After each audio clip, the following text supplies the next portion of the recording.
Music by Shankar Singh.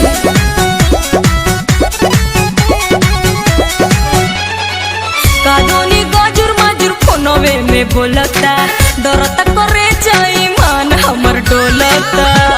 हे देवर जी देखी ना कानूनी गजुर मजुर फोनवे में बोलता डरता करे जाई मान हमर डोलता।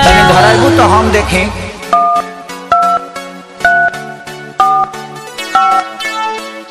बिना ताम ते घर से बाहरी नत निकली भैंस दुही तो सैनिटाइजर लगाते दुही। बिना दाबी लगाते घर से बाहरी मत निकली थोथुन मत न तो उठा ले जाई। जो भी धराई तभी लागे दादा वो सब पीटोन में धइले बे। इसी सितम सब काम मोबाइल में पहिले बा सरकारी चलाइले बा।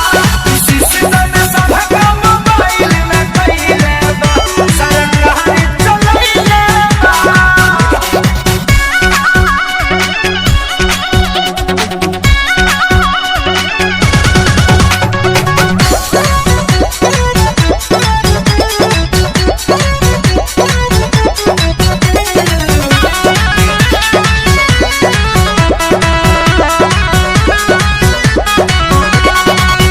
कोइले बातों गई ता नदिया के बेटा हमके मरद से मिलन देता।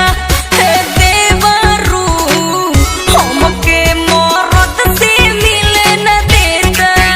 एकरा के तू डाला की गाड़ी भौजी तहरे खाती बोले बही ना बेमारी भौजी। एक बार आउ लगाइबू।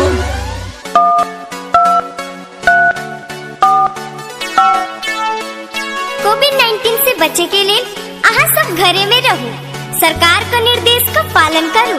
दिन में भर दिन साबुन सरफ से हाथ धो। गरम गरम पानी पियो और हाथ में सैनिटाइजर लगाओ। सटे न देता के हो के लगे सबके जहु आइले बा। इसी सितम सब काम मोबाइल में पहिले बा सरकारी चलाइले बा। इसी सितम सब काम मोबाइल में पहिले बा सरकारी चलाइले बा।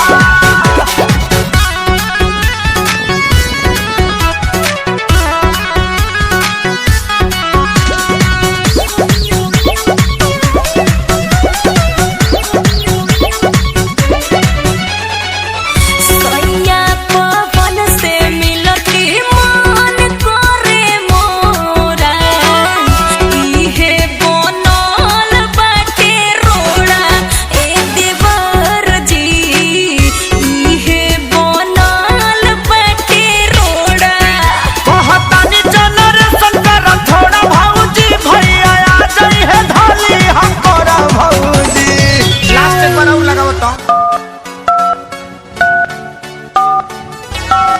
উড়ি বাবা কোভিড-19 থাকে বাঁচা জনে নিজে বাড়ির থাকুন না হলে গন্ডগোল হয়ে যাবে। নিজেকে সাফ রাখুন। এইখানে বিনা কাম के ना আসবো नहीं तो पुलिस धसबो। थोथुन मत न तो उठा ले दई। एही से